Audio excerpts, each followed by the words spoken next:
Thank you for taking the time to just do that. That's important.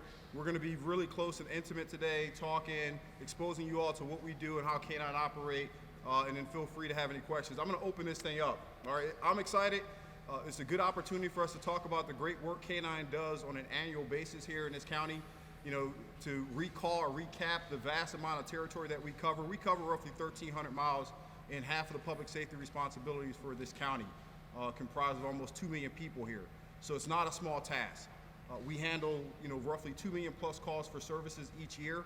And the K9 unit, as you see today when they go through their presentation, they're pretty much involved in every aspect of our law enforcement and the public safety responsibilities that we have. To highlight what we'll be talking about today and touching on, we're going to hit every single area from our K9 patrol division, patrol unit, tackling and talking about what our bloodhounds element do and introduce into the community in terms of safety, tracking down individuals, bringing people back home who suffer from autism and other type of disabilities. That's one model that they do. We'll talk about EOD and their protections aspect in terms of what they do, not just throughout the city, but most certainly within the airports.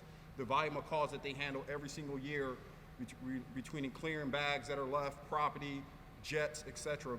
And then we'll dive into kind of the more highlighted reel, which is the patrol element, because you see more of them out in the field. This is kind of the sexy aspect of, our patrol K9 unit is what you see out here.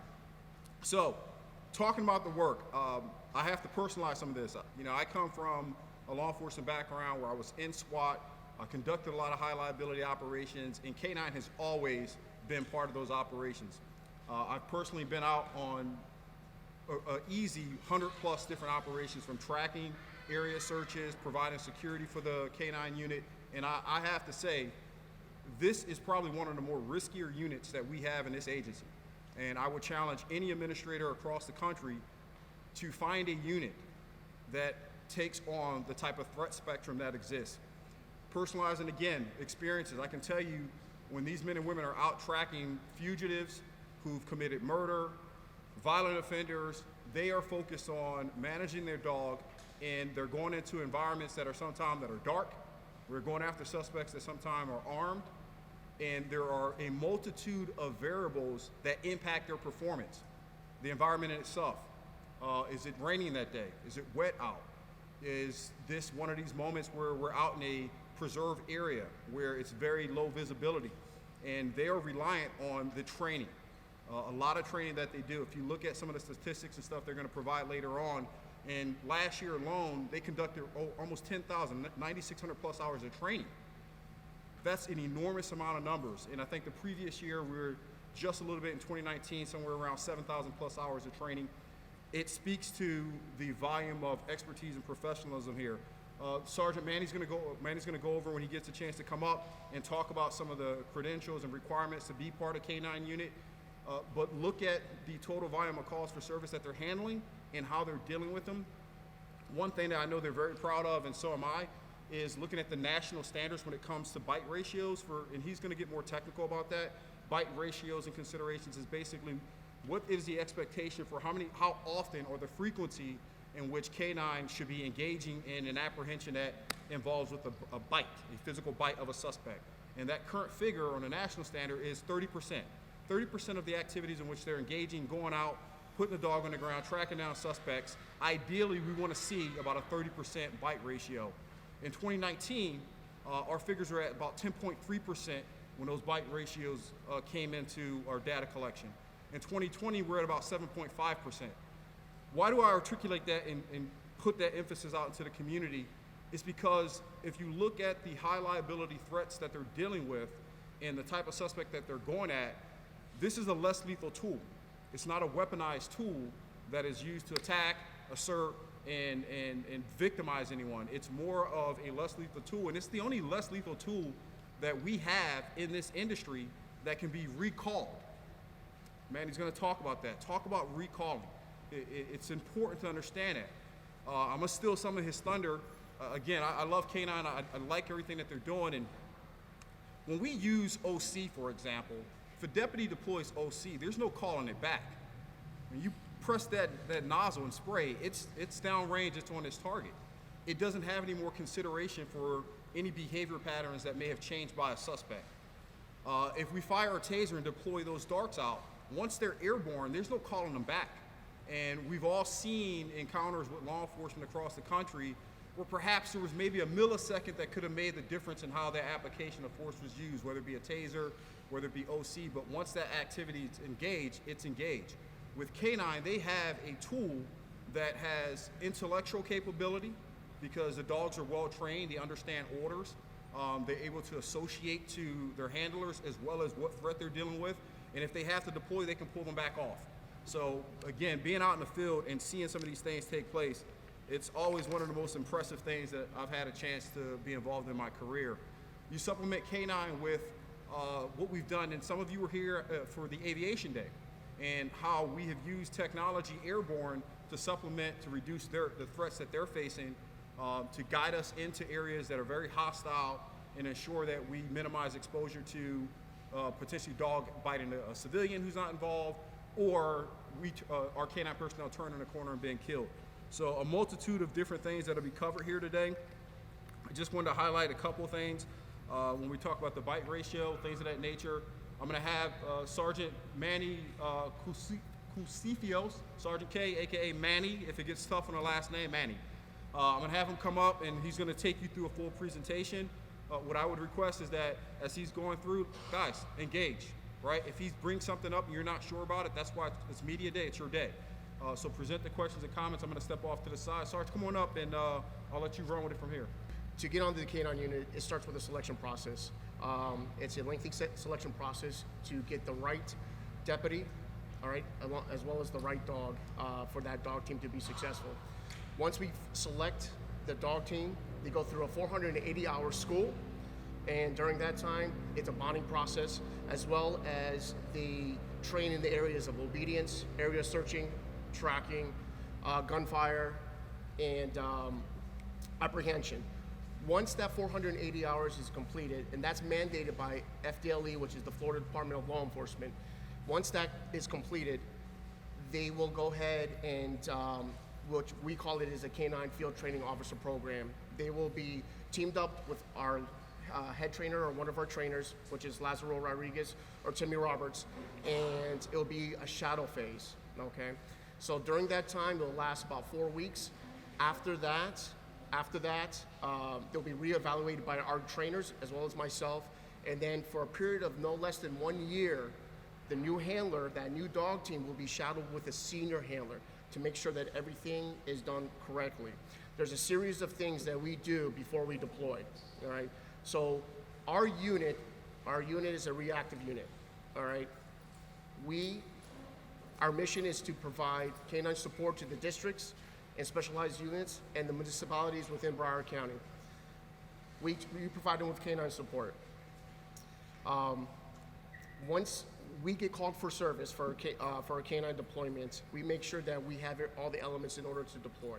Once those elements are met, we'll go ahead and give our standardized K9 warnings to give the subject an opportunity to peacefully surrender. We'll do that via several systems. We have a public address system that's mounted in front of our vehicle, which you can hear from blocks away. All right. Also, we have a PA system that's mounted on our helicopters as well. While the helicopter is orbiting, they'll go ahead and give out K9 warnings as well. All right. Not only that, a perimeter is established with marked and unmarked units with lights, emergency lights activated. That gives a subject another indication that he's being sought after by law enforcement and to surrender. All right.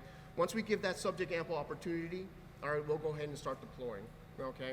We'll conduct a search, and at that point, we find the subject, everything is done. If not, our secondary function is utilization of use of force. Primary function for Patrol K9 is a locating tool, all right? Locating tool. Secondary function is a use of force. The reason why the dog is so important to law enforcement is that tool has been tested from time to time, years after years from its creation. There's nothing that we have in our arsenal that can locate a subject that has fled. Remember, these subjects are unsearched, fleeing felons, okay, that pose a significant threat to the citizens of Broward County, as well as all the law enforcement officers that are conducting are involved in that incident as well. Okay, so once we go ahead and do that, the dog. Go back. This is new to me. I'm not used to this part of my job. Once we do that, the dogs, like I said, the dog is very important to law enforcement.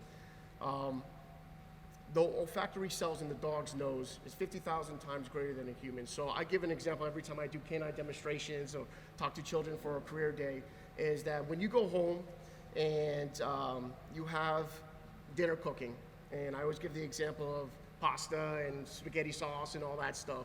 You go home and you're like, I'm about to eat a great meal, all right? Well, what the dog smells is every ingredient in that pasta sauce, all the basil, all the salt, the pepper, the oregano, tomatoes, probably the fertilizer that's being utilized to grow the tomatoes. That's why that dog is so important. And like the sheriff had stated before, is probably the best de-escalating tool. Once that dog team is on the ground and they successfully located that tool, our numbers speak for themselves. We are way below the national standard, okay, given by state, given by case law of our bite to detection ratio. All right, national standard is 30% for a unit, 20% per canine team. For a unit in 2019, as you can see, we're at 10.3%, 2020 at 7.5%, and year to date we're at 2.3%. It is an amazing de-escalating tool, all right? Once a suspect sees that dog team on the ground, he will, you can see the numbers, more than often stop the resistance and peacefully surrender. As you can see also that we have 18 teams, including myself. They're standing right before you. I'm very nervous, I apologize. And I oversee the patrol canine unit as well as the bloodhound unit. Some of the aspects of the bloodhound unit is to search for missing and endangered people. All right, this is for any adults and children that suffer special needs. We'll go ahead and deploy, and we'll go ahead and find them. The different aspects of patrol canine with bloodhound is that the bloodhound unit, that unit is specifically designed that they can search for a person that's been missing for hours upon hours, 20-hour time delay. And we've had a huge success story on the bloodhound unit. One that comes to mind was a young lady that was suffering from a breakdown, mental breakdown, and she decided that she no longer wanted to live. Our lead trainer for the bloodhound unit is Deputy Kelly Covett. She went ahead and deployed. We found the victim's car and got a scent article from the car. She went ahead and deployed, found the individual about 1.5 miles down the beach in Deerfield Beach, and she was unconscious on the sand, and she attempted to commit suicide. Deputy Kelly Covett, along with backup deputies, administered Narcan and brought her back to life, and that is the success story of our bloodhound unit. I have multiple success stories of our patrol unit, as you can see with the numbers, but I don't want to take too much time with that because I know we have other disciplines as well.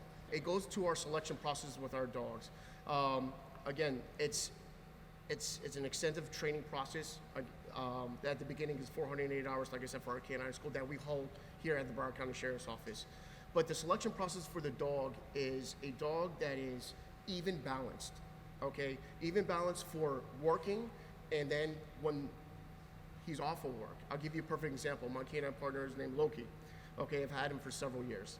All right, when my dog sees me getting dressed, he's ready to work. He gets so excited, turns, and wants to get into the car.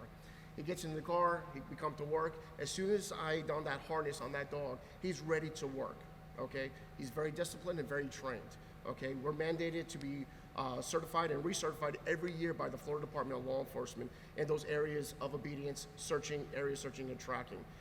That certification is off lead. There's no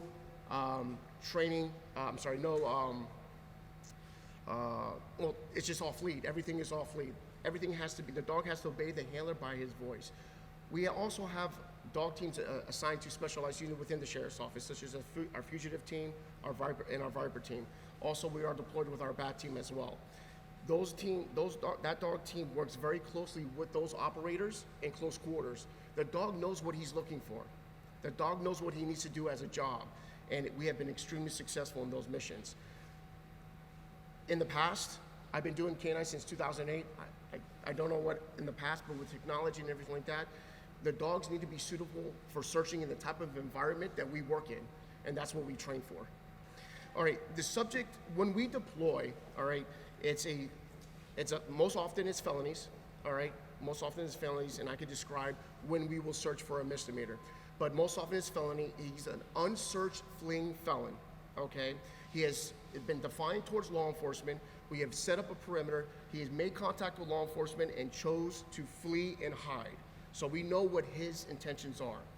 We will be called, once a containment is established, to deploy and search for the subject. We, like I said, are a reactive unit. We'll get that information from deputies and witnesses on scene, give a description of who the person we're looking for, plus the charges, okay? Once we do that, we give canine warnings, give him another opportunity to peacefully surrender. We wait. We don't hear a sound, we continue and go, and we start our search. Once we see a behavior change in the dog, we'll give another canine warning, all right, which I'll describe in this video. I believe there was about 14 canine warnings in this video, and I'll describe it. At that point, the resistance level that we receive from that subject is when we will engage. So if the subject decides to flee, continue to flee, come up, once we find him and flee, he poses a significant risk to the citizens of Broward County and everybody working that incident. So we'll go ahead and engage that subject at that time. We search on lead, we search totally on lead, and if depending on the resistance level that we receive from the subject, we meet that resistance level with the dog. Okay, so that actually happened to me. I can tell you a real life story on that scenario. I found somebody that was committing a burglary, all right, and that subject decided to fight, all right. I did not deploy my dog at that particular time, and we were engaged. Subject grabbed me by the waist, and he was holding me. Our vehicles are equipped with a bailout system, meaning when I need help, my partner, and I need him immediately, all right, I have a device that I could press, the doors will open, and the dog will come save me. And that's exactly what my dog did. So the dog will go ahead and engage that subject because he sees dad, all right, in trouble. And that has happened to me. Best partner you could have is the canine partner. And he saved me at that particular time. Also, we also train in handler protection. And that's part of the handler protection process, where the dog will go ahead and protect the handler to make sure that nothing happens. Okay, right now what we utilize on our patrol canine team is Dutch Shepherds, German Shepherds, and Belgian Malinois. That right there, we test the dogs. Actually, my lead trainer, Lazaro Rodriguez, we have an amazing vendor that knows exactly what we do. We get our dogs from Europe. Long story short, the reason why they're doing that is because of medical problems with the dogs, with the Shepherds, with the hip dysplasia and all that. But and that's why we kind of go towards the Belgian Malinois. They don't have any of those medical problems. But we have probably 50-50 within our unit, German Shepherds and Belgian Malinois. The reason why is because this, and I always describe this again on career day, I'm thinking going back to that. Those dogs are probably the best at working.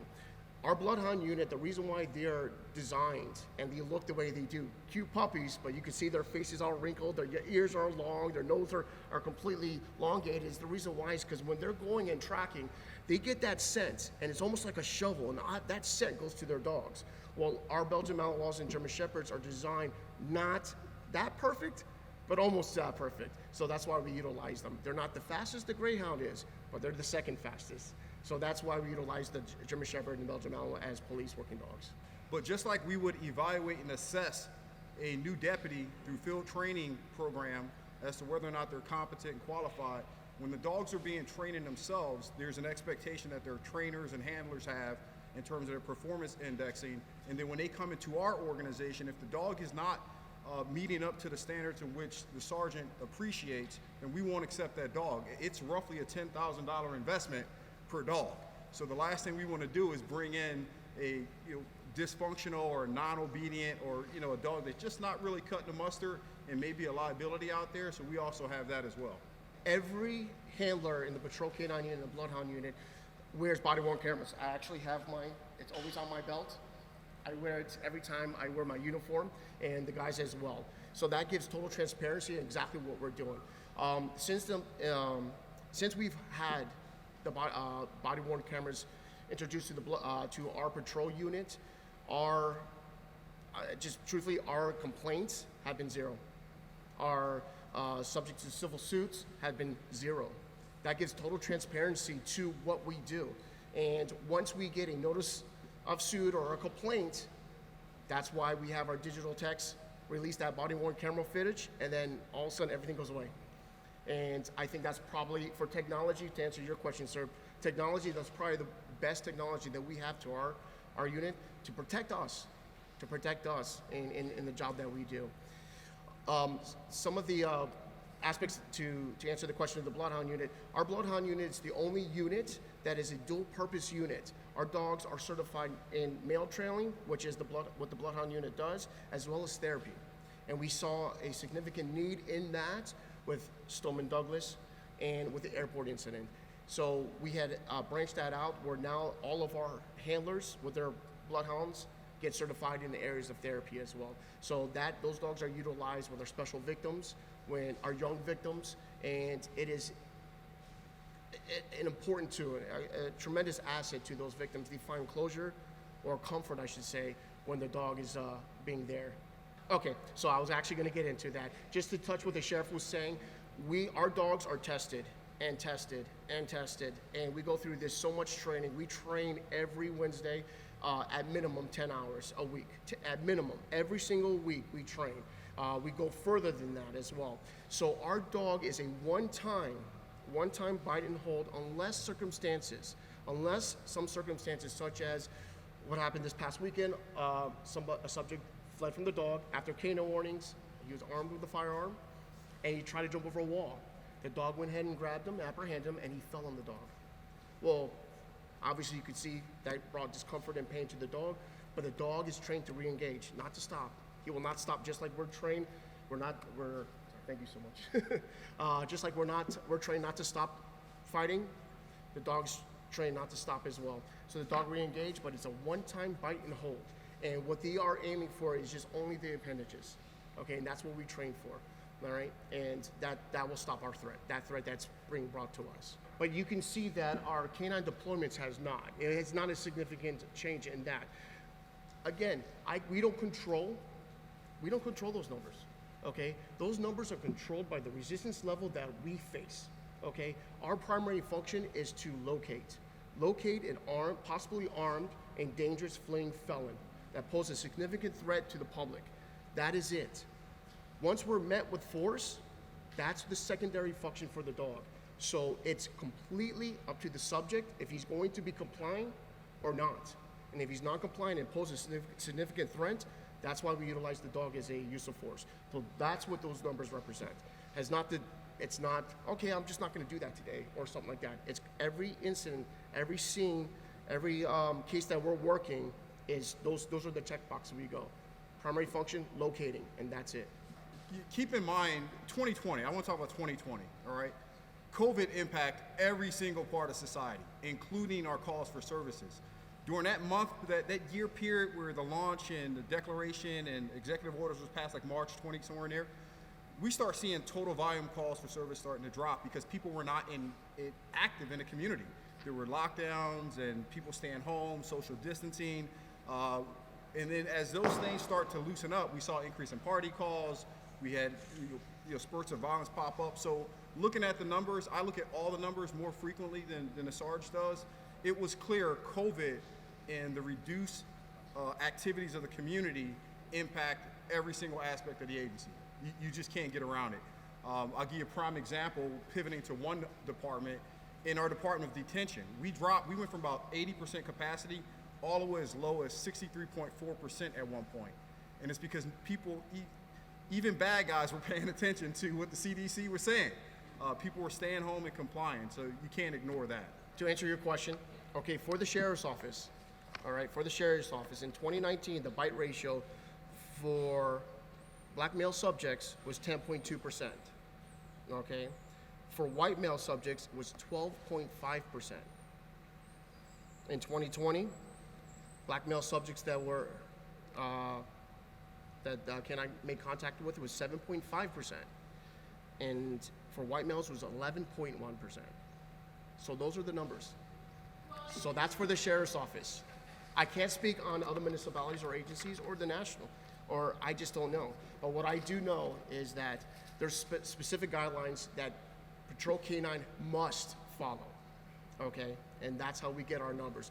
We meet and exceed the standards from Florida Department of Law Enforcement and our PERF, which is the Police Executive Forum Research. We exceed those. Those are the expectations that they give us because we are an accredited agency, and we exceed those numbers, or exceed those expectations. Here's a reality that's deeper than statistics, numbers, and data when it comes to police officers' deployment in general as well as K-9. The majority of our calls for services that require K-9 to come into the communities, into the environments, whether it be theft, shooting, etc., where are they occurring? What part of this county are they taking place in? What's the demographics of that particular city? The demographics of Pompano Beach, we all know, are quite different from Weston. We also know that the crime trends in Pompano Beach are higher. We know there's a greater propensity towards violent crimes, robberies, burglaries that are taking place in those areas.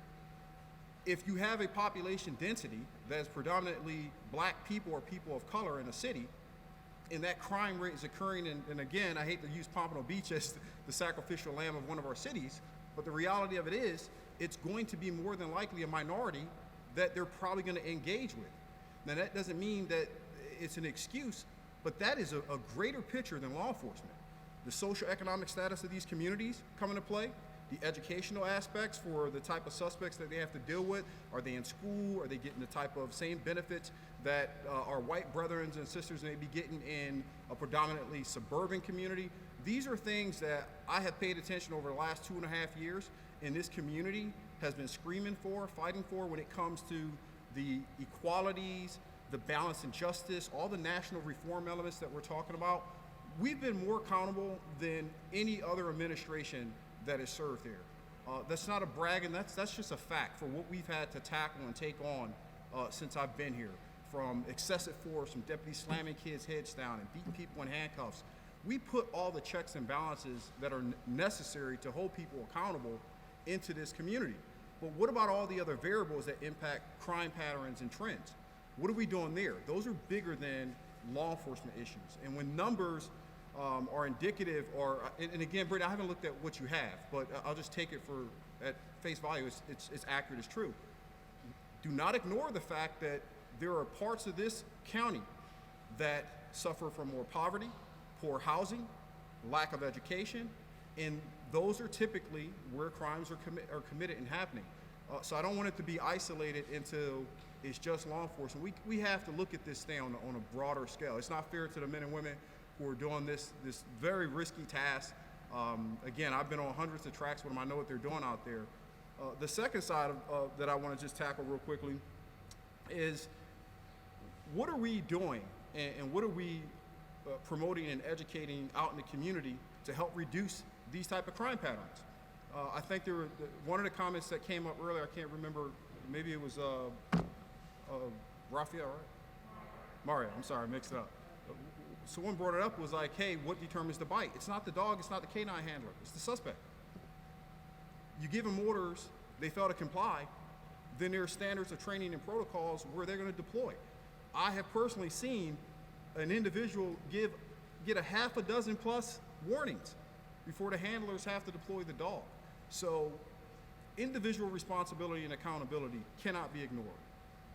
The overall social paradigms that this country face, we're looking at national reform efforts right now that are going on at the congressional level. They're talking about it. They're following models and things that we've done here. But there is a heck of a lot more that has to take place, and it's not just all law enforcement. Now, I know I went long on that, and I know you requested some time to talk. I just haven't had a moment to speak on that. But any follow-ups on that statement that I just made there? But keep in mind, it's not necessarily BSO determines this. This is the national standard. So we're following what's been established. And I'm glad you guys came for the media day. I know you're working on piece. Pick his brain. Get as much as you can. We want accuracy, right? We want it to be accurate, and we want these guys, their work and their efforts to be recognized. When we're wrong, we'll take it. I'll take it on the chin. I'll hold people accountable. But more times than not, they're right. And they do a hell of a job out there. Let's use one crime. Let's say theft. right? Let's say a grand theft. Someone breaks into a house and they steal some stuff and they run up and take off. These type of crimes typically have a multitude of non-controllable variables that take place, and you don't know. Prime example. I've gone after suspects on a deployment with K-9 for burglary, and while the suspect had vacated and ran out of the home, he took a firearm with him. So it's too non-controllable to say, well, let's experiment with this. If an organization has enough success and they can modify and change the national standard, and that becomes a new protocol, I can tell you as an administrator, we will bend and we will conform. But a few cities that have different population density, different considerations, different crime patterns, the one thing we've done over the last few years is to assess municipals and large counties that are comparable to see what they're doing versus just jumping out with a few smaller agencies that's not comparable to our population. There is a process in place in our standing operating procedures in K-9 where that every use of force is immediately reviewed. We beat our early intervention program that is here at the Sheriff's Office with our K-9 unit, okay? Every use of force I get called out to, and they're always 2, 3 o'clock in the morning. Every use of force I get called out. During that time, I complete an administrative review, all right? I interview witnesses. I interviewed the deputies that are on scene that might have witnessed as well, all right? I trace back everything that had transpired prior to the engagement, all the way to taking an administrative statement from the subject, okay? I can't tell you countless times subjects are apologizing, saying, damn, that was stupid. Did you hear the canine warnings? Yeah, I thought I could beat the dog. Okay, they don't understand that these are police working dogs, not their pets at home, I guess. I don't know what's going through their head, but every use of force is reviewed by us through body-worn cameras and aviation video. All right, our aviation video, as you guys were here for Aviation Day, and our tactical flight officers are absolutely amazing. And our success rate as a team has skyrocketed because the combined efforts from aviation and K-9. I'll let you know that as well, all right? So, no. My determination has never led to an improper. Everyone in the patrol K-9 unit, it's funny. I always explain, and I know the sheriff has stated this one time, our operators, our SWAT operators in our K-9 unit work hand in hand. We can't afford a mistake. So everything is there. Everything is 100% there prior to the use of force, okay? And just to let you know, for the non-violent crimes and violent crimes like you stated, all right, our primary function is to locate. That's our primary function. If we get a burglary in progress and subject flees out the door, we are deployed to locate that subject. That is it. If the need for use of force is 100% on the actions of the subject, that is it. I'll give you a perfect example, which I will go into this video if I'm able to, because I know we have other disciplines in K-9. The first 30 seconds, this is the body footage. This footage is going to be from the body-worn camera and also aviation that I edited for, so it can be easier for you guys can see. I think that's very important. I'm going to play that apart again. This incident was one of our handlers, Deputy Edward Ernest, and on the run, which case law has states due to the subject's behavior, okay, canine warnings, and because the fact that we don't know if they're armed or not, okay, and it puts us at a tactical disadvantage, we do not need to give them canine warnings. The fact of the matter is that a stop was attempted. They know that law enforcement was trying to detain them. He still went above and beyond, like I said. We go above and beyond to give every opportunity to peacefully surrender. On the run with the deployment, this handler was screaming canine warnings, okay? Trying to get them to stop running.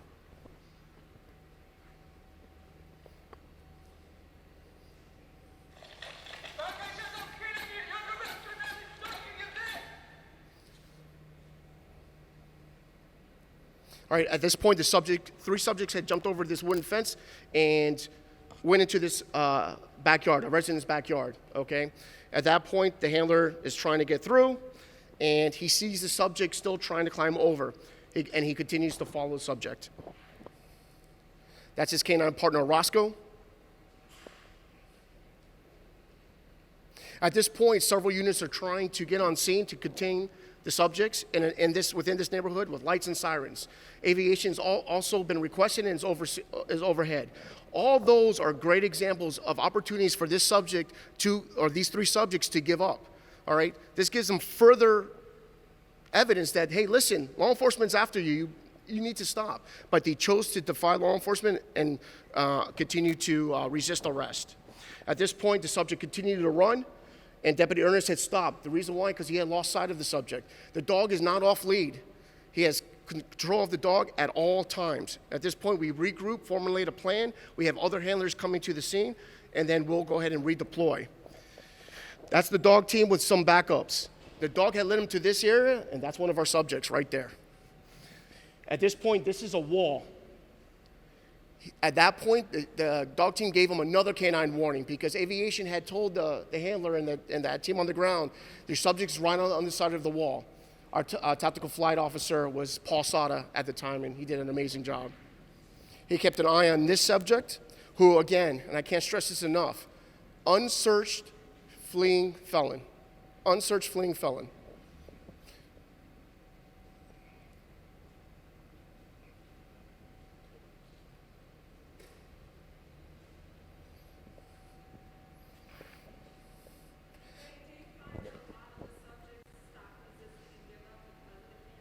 Oh, absolutely. It's the best de-escalating tool that we have in our arsenal, I believe.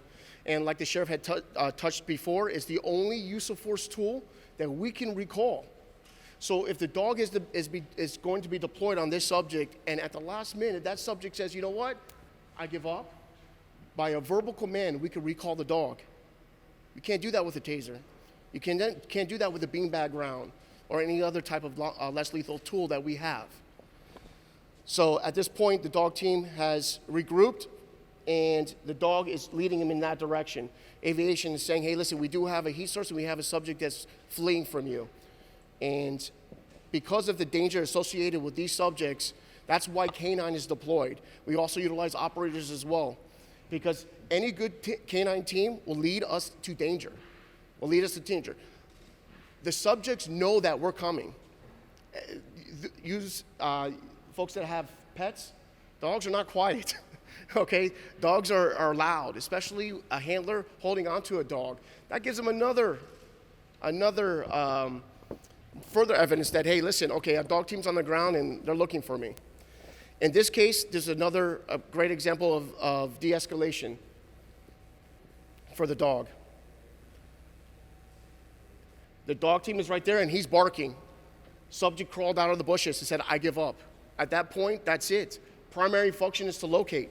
And we located this subject. This subject refused to surrender at first. But you know what? Again, like I stated, they dictate what happens. Well, the last second, it doesn't matter that he refused the dozen commands that we told him. He complied at this point. No utilization of force. All right? This incident, like I said, was a grand theft auto, all right, that deputies had tried to stop, and they immediately fled. And the reason why I'm going to say that is because of another incident with the same charges.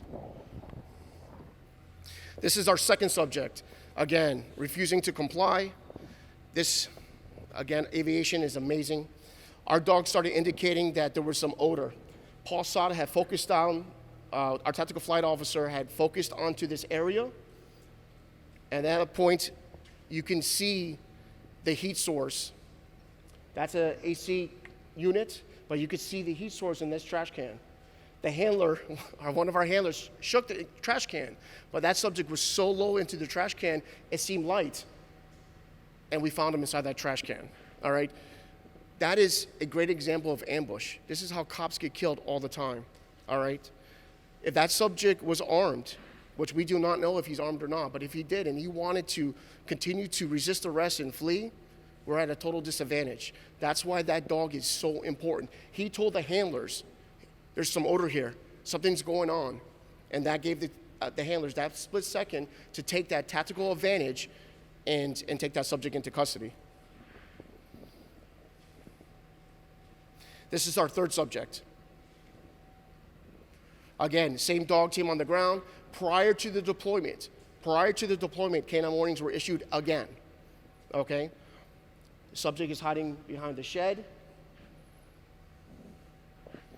The dog team is deployed, and you can see the behavior change in the dog. The reason why is the odor's coming around across the wooden fence. All right? Handlers are seeing that. They started giving warnings. Subject did not comply. They're giving more warnings. Subject did not comply.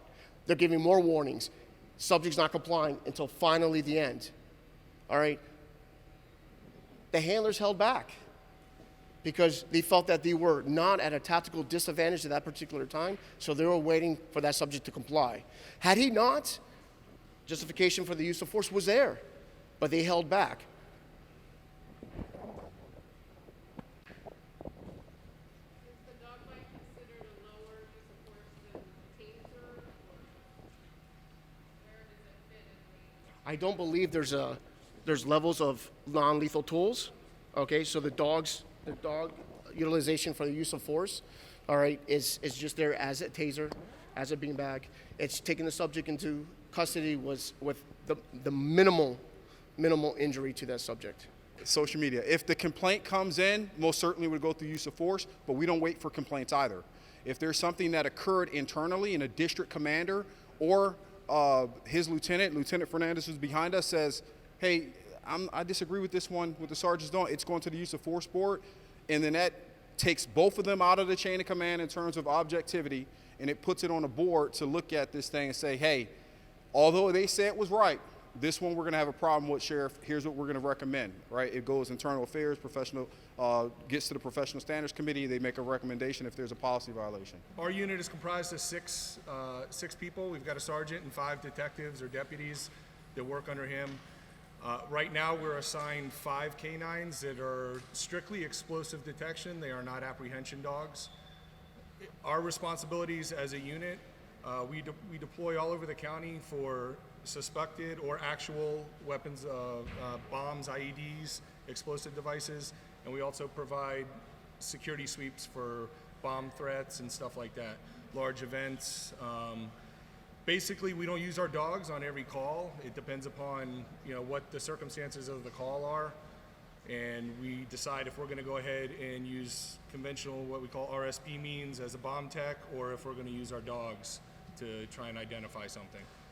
So our stats are up here as far as our deployments. We ran in 2020. We ran 220 calls. 60 of those we used dogs on, and then in 2019. We ran 238 calls, and 101 of those we used the dogs on. So that's about it. Again, not as exciting, but any questions from anybody? Okay, we've got 5. Each person in our unit is works a dog, so we're slated for 6. But we've got somebody who's retiring, and his dog just passed away last year, so we're getting a 6th dog coming up. There's five dogs in our unit right now. We've got 3 females and 2 males, and again, they're all strictly explosive detection, and they're imprinted for both commercial and improvised explosives. And we got 3 Belgian Malinois, 1 German Shepherd, and 1 that is a mix, Shepherd Belgian Malinois mix. No, sir. Our dogs are strictly trained for detection. They don't have any bite work, apprehension work placed into them. They're not trained for that at all. Other than the possibility of the normal animal instincts of a bite, there's no chance of it. Yeah, strictly explosive detection. So they're imprinted with 30 plus odors of different explosives, and then if something new shows up, then we'll train on that also. We train weekly on all kinds of odors in different locations, different venues, mostly within Broward County, but we also travel down to Dade. We've traveled over to Collier County for training, when opportunity presents itself, something unique. And again, weekly training, and if something new pops up, we'll go ahead and work on getting our dog imprinted for that, and then, we train them up on that in different odors. It's kind of a rotation, but they have a really good memory. I've never worked patrol canines, so I can't speak to exactly how all their dogs react. For our dogs, it's a change of behavior that we learn. It takes time to bond with your canine partner. You work as a team. You got to watch the dog. there's normally it's a sit, but there's also a change in behavior that can show you that there's odor present also, and that may not necessarily be a full complete sit. So it's just a matter of learning the dog, learning the personality, and working together for a while, and you learn how they react to the different odors. Our dogs think they're looking for their toy. They just know that when they find an odor that they're supposed to be looking for, they get their reward. They'd hold out for a lot more if they knew they were looking for explosives, I think. But you know, that's all they know is they're looking for. It's a game. You know, they're looking for their toy. It's we're kind of lucky we get to go to a vendor and look at different dogs for our unit, and we make an assessment on, you know, the biggest thing is its work drive and how they're going to search and how they respond to interaction. But in addition to that, I mean, for me personally, I chose to pick a female dog.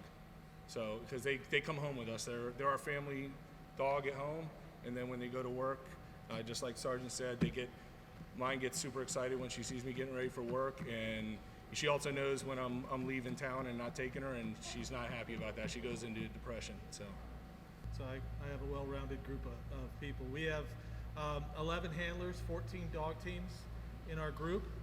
They deploy anywhere in the county that's necessary. So it could be boats, planes, cars, any neighborhoods, search warrants if it's necessary. Anywhere that we get called to, they'll deploy. We train in all those locations as well. Last year, the stat-wise, I think we sniffed about 26,000 different items to see if it had any of those odors in it.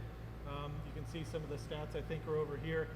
450 kilograms of marijuana and 24 kilograms of cocaine were found, along with methamphetamine and heroin. I think we found 13 guns last year, 300 plus shell casings and ammunition that were out after shootings and in different search warrants that we were sent to. Our dogs are all sporting breeds, so we don't have any Belgian Malinois or Shepherds. So they're all Labrador Retrievers, German Short-haired Pointers, Golden Retrievers, things like that, and they're strictly trained for detection. That's all they do. And much like the explosive dogs, they're a passive response dog, which means they have a behavior change that tells us they've detected the odor, and then they come to the final response of a sit. And that tells us they have reached as close as they possibly can to the source of the odor. Well, we come in when everything's secure.